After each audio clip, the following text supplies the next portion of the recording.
ያማረረውን ተስፋ የቆረጠውን ወጣቶች ሄደን እግዚአብሔር አለ ማለት አይጠበቅብንም? እግዚአብሔር ስንት የጨለማ ቀን አሳልፎናል። ያን ያሳለፈን እኮ ለኛ ብቻ አይደለም።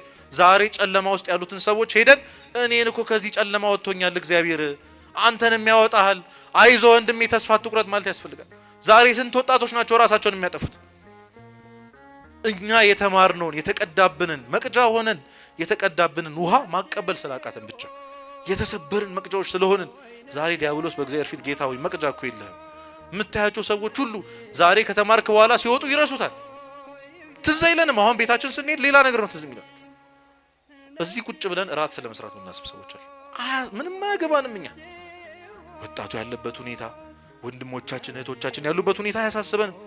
ትተናቸው የመጣን አንተ መቼም ሰው አትሆንም ማለት ነው የሚቀናን። እኛ ሰውን በቃላቱ መስበር ነው የሚቀናን። ይሄ አይሻሻልም መቼም ማለት ነው የሚቀናን እኛ እንጂ ተስፋ መስጠት ለሰው ተስፋ መሆን ትዝ አይለንም። የተማርናትን ትንሽ የምናውቀውን እንኳን ቃል እግዚአብሔር ለሰው ማስተማር። እግዚአብሔር ሆይ በየትኛው መንገድ እንዳገለግል ትፈልጋለህ? በምድር እያለው ካረክልኝ አንዱን እንኳን ውለታ መመለስ አልችልም፣ ግን እንደው ምን ልሁን እንዴት ልሁንልህ ማለት ያስፈልጋል።